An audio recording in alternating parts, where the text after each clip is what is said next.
Hello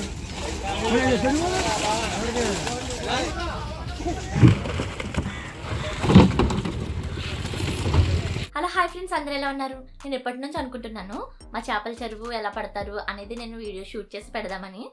కానీ అయితే నేను తెలంగాణ నుంచి ఆంధ్రాకి వచ్చేటప్పటికే మా చెరువునైతే పట్టేశారు, ఒక రోజు ముందు పట్టేశారు. అయినా పర్వాలేదు, నేనైతే మా బ్రదర్స్కి చెప్పా ఆ వీడియో అయితే షూట్ చేసి ఉంచమని. వాళ్ళు అయితే చాలా బాగా వీడియో షూట్ చేసి ఉంచారు. దాన్ని అయితే నేను మీకు వీడియో ఎడిటింగ్ చేసి అయితే అప్లోడ్ చేస్తాను.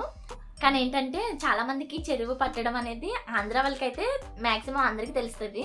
తెలంగాణ సిటీ వాళ్ళకి, ఇంకా ఏంటంటే అవుట్ ఆఫ్ స్టేట్ వాళ్ళకి అయితే మ్యాక్సిమం తెలియకపోవచ్చు. నేనైతే అందరికీ తెలుస్తుంది అని చెప్పేసి వీడియో అనేది పెడదాం అనుకుంటున్నాను. ఇంకేంటంటే ఈ చేపల చెరువు అనేది మ్యాక్సిమం తెల్లవారుజామున అయితే పడతారు. తెల్లవారుజామున 4 o'clock అయితే పడతారు. ఎందుకంటే సన్లైట్ రాకముందే పట్టాలి, లేకపోతే ఆ యొక్క సన్లైట్కి ఫిషెస్ అనేవి వలేసేటప్పటికే ఎక్కువగా జంప్ చేయడం, అందులో నీటిలో ఉండే వాళ్ళకి ఇబ్బందిగా ఉంటుంది అన్నమాట అవి వాళ్ళ దూకేటప్పటికి. సో అందువల్ల తెల్లవారుజామునే పడతారన్నమాట. అలా తెల్లవారుజామున పడితే ఆ చేపలు అనేవి సైలెంట్గా వాళ్ళలోకి మామూలుగా వచ్చేస్తాయి. సో అలా రావడం వల్ల వీళ్ళు ఈజీగా లాగడానికి బెనిఫిట్ అన్నమాట. లేకపోతే సన్లైట్ ఉండేటప్పటికి ఏమవుతుందంటే ఆ యొక్క వెలుతురికి చేపలు అనేవి కూడా మొత్తం అంటే వాళ్ళు వేసేటప్పటికి అవి జంప్ చేయడానికి ట్రై చేస్తాయి అన్నమాట. ఆ నీటిలో ఉండే వాళ్ళకి చాలా ఇబ్బందిగా ఉంటుంది. అందుకని మ్యాక్సిమం అందరూ కూడా తెల్లవారుజామున 4 o'clock స్టార్ట్ చేసేస్తారు. ఈ ప్రాసెస్ అయితే మ్యాక్సిమం చేపల చెరువుకి మాత్రమే, చేపల చెరువులో కాదు, రైలు చెరువు అయితే ఏ టైంలో పట్టొచ్చు. ఈ చేపల చెరువు మాత్రమే తెల్లవారుజామున 4 o'clock స్టార్ట్ చేసేస్తారు. సరే, ఈ సోదంతా పక్కన పెట్టేసి ఇప్పుడు మనం చెరువు ప్రాసెస్ ఎలా పడతారనేది మీకు వీడియో చూపిస్తాను, చూసేయండి. ఎర్లీ మార్నింగ్ మా బ్రదర్స్ మా చెరువుకి వెళ్తున్నారు. మా వాడిని వీడియోని హారిజెంటల్ గా తీయమంటే 2-3 వీడియో క్లిప్స్ వెర్టికల్ గా తీశాడు. మా వాళ్ళు చెరువు దగ్గరికి వచ్చేసరికి వర్క్ స్టార్ట్ చేసేశారు. ఆల్రెడీ చెరువు సగం వరకు వాళ్ళని లాక్కుంటూ వచ్చేసారు.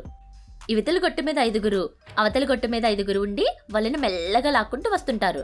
నీటిలో ఉన్న వల పైకి లేకుండా ఉండేందుకు 6-7 మంది నీటిలో ఉన్న వల అడుగు కొంగు మీద నిలబడి ఉంటారు. ఈ మంచులో మన చెరువు సరిగ్గా కనిపించట్లేదు కదా, సో మళ్ళీ ఎప్పుడైనా డే టైంలో మన చెరువు మొత్తాన్ని షూట్ చేసి చూపిస్తా. ఫైనల్గా అందరు ఇవతల గొట్టుకి లాక్కుని వచ్చేసారు. ఇప్పుడు అందరు ఎక్కడ వాళ్ళు అక్కడే ఉండి మధ్యలో ఉన్న వాళ్ళని మెల్లగా లాగుతారు. వాళ్ళని దరికి లాగే కొద్దీ చేపలు ఎగిరేస్తుంటాయి. నీటిలో ఉన్న వాళ్ళు చాలా జాగ్రత్తగా ఉండాలి. చేపలు ఎగురొచ్చి ఎక్కడ పడితే అక్కడ పొడిచేస్తుంటాయి. అంటే మీకు చూడడానికి ఇదంతా నార్మల్గా ఉండొచ్చు, కానీ వర్కర్స్ ఎర్లీ మార్నింగ్ 3కి కానీ 4కి కానీ గడ్డ కట్టే చలిలో చెరువులోకి దిగి వర్క్ చేయాలి.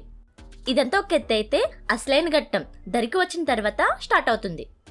1-2 కిలోలు ఉన్న చేప వచ్చి పొడిస్తే ఎలా ఉంటుందో మీకు తెలుసా? చేపలు పొడిచినప్పుడు వచ్చే పెయిన్ మాటల్లో చెప్పలేం. సింపుల్గా ఒక మాటలో చెప్పాలంటే వీళ్ళు గ్రేట్ అంతే.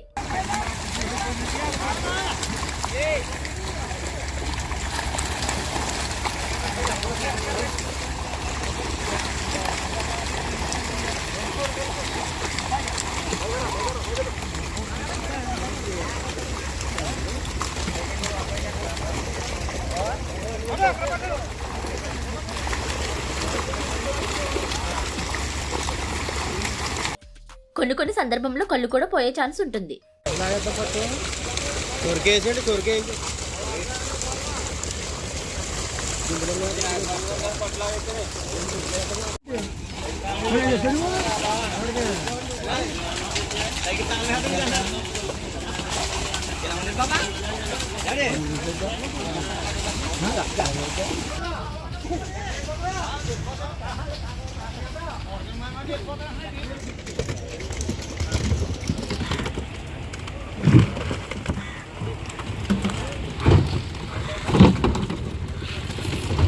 మోసుకొచ్చిన చేపల్ని ట్రబ్స్ మధ్యలో వేసి తరువాత అవి కూడా ఎగరకుండా ట్రబ్స్ వేస్తుంటారు.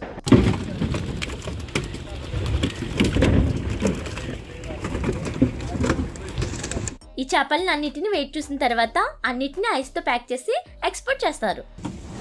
కేజీకో పీస్ మార్చానే, లేదా 2 పీసులు మార్చి 4 పీసులు మార్చగానే మీడియం కొని పోద్ది.